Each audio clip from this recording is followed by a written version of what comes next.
I'm Liam Antrim. I'm a research coordinator at Olympic Coast National Marine Sanctuary. My job basically is to be an advocate for the science here on the outer coast. I try and get collaborations, coordinate different research interests coming out here, try and get folks wanting to come to our sanctuary and do research there. To me, the most excitement is when I get a chance to get out into the sanctuary and do some of the work out there.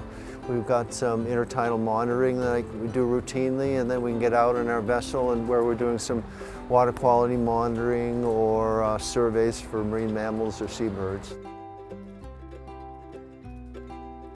Well, the coolest opportunity I had was to go down in a two-person submersible, and one of the first surveys that we did that got cameras and people down to the seafloor. So we spent 15-20 minutes slowly descending through the water column and just seeing what they call the marine snow, all the bits of particles of things floating around. And then finally we got down to the seafloor and I could see what 1,000 feet down what was there, and see the brittle stars, urchins, and fish that are down there in the perpetual darkness.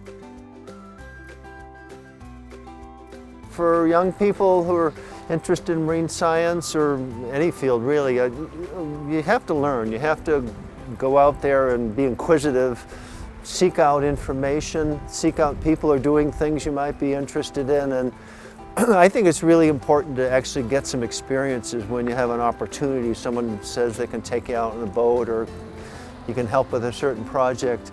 Get in there and take a risk maybe if that's what it involves, and get out there and do things. You're going to learn what you like. Maybe you'll learn some things you don't like, but it's going to help you shape what is the future that's going to keep you engaged and excited about the work you're doing.